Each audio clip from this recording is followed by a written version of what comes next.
Now let's look at the area of a composite shape. Now remember, a composite shape is just a shape made up of other shapes. So looking at this figure here, we don't have a formula for that, but what we do have is we have two parallelograms. Now yes, you could do this shape 1, this shape 2, this shape 3, and do 3 steps, but I always like to do the shortest amount of steps. So in red, we have A, B, E, and then F there. And then here, I'm going to go in purple, B, C, D. We're going to go with this parallelogram right here. So looking at A, B, E, F first, we have a parallelogram. So that is base times height. So that is simply 5 times 6 for 30 square feet. Now we're going to have to do a little bit more work for B, C, D, E. The reason is we have a base of 3, but we do not have a height. So we have to ask ourselves, how can we find that height?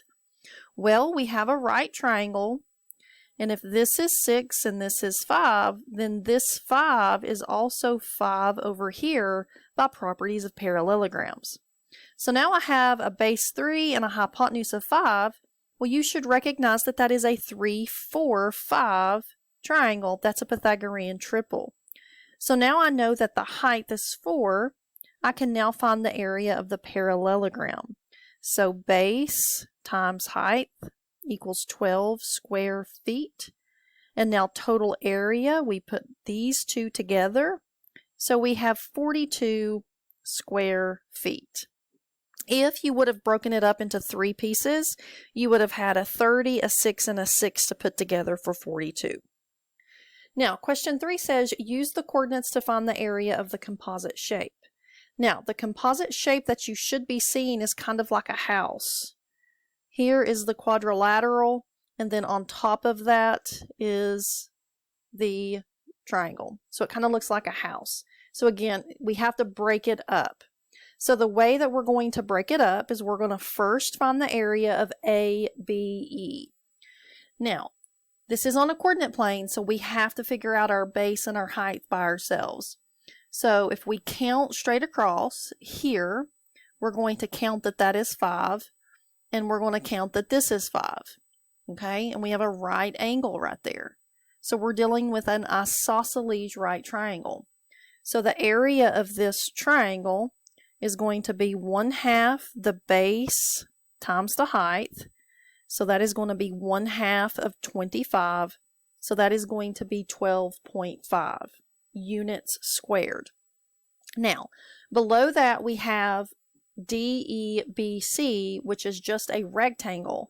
So we need to know the base and the height. Well, to get this right here quickly, I am going to use my knowledge of this isosceles right triangle. That means it's a 45, 45, 90 triangle. So that lets me know that that is 5 square root 2. Now, if you did not remember that, you could do the distance formula of EB and DC to get that. Now, we are going to have to do the distance formula to find ED or BC. So this little area right here. So that's going to be up to and over 2. So if I do the Pythagorean theorem there, 2 squared plus 2 squared equals 8. Square root that. That is going to give me 2 square root 2 for this little side right there.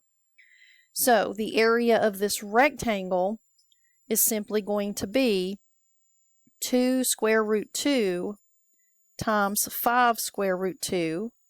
That is going to give me 10 square root 4, which is 10 times 2, which is 20. Now I have to put that and that number together for 32.5 square units. Now moving on to number 4. Mr. Gonzalez owns a triangular plot of land BCD with DB 25, BC 16. He wishes to purchase the adjacent plot of land in the shape of a right triangle ABD as shown in the diagram with AD 15 yards. If the purchase is made, what will the total number of square yards in the area of his plot of land triangle ACD? So for this question, it's asking us to find the entire triangle here. So ACD. Well, we have the height And we're missing AB and we have BC. So the first thing we need to do is we need to find what is AB. Well, this one can simply just be done with the Pythagorean theorem. So to find AB, I am going to do the Pythagorean theorem. Okay? Now, if you do 25 squared minus 15 squared, you are going to get that is 20. So that's going to be 20 yards. And you would just simply do that on your calculator. So that's 20 yards. Now, to find the area, it would be 1/2 the base, and the base now is 36 times the height of 15. If you'll type that in on your calculator, you're going to get 270 square yards. So again, it's not going to be problems that's necessarily going to be difficult. You just have to use previous knowledge to find the unknowns. Now, last is question 5. A rectangular garden is going to be planted in a person's rectangular backyard as shown in the diagram. Some dimensions of the backyard and the width of the garden are given. Notice it says sum. Find the area of the garden to the nearest square foot. So this is the first time it's asking us actually to round. So look and see what they've given us. We are trying to find the area of this garden.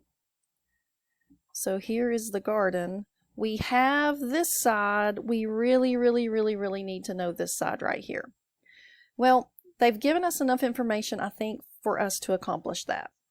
If this whole side is 40 and this is 15, 25 is left over. If this whole side is 80 and this is taking up 70, then this side right here would be 10. Now, since they stated it was a rectangle, that is a 90-degree angle there. So here we can do the Pythagorean theorem again. So we can say 10 squared plus 25 squared equals x squared.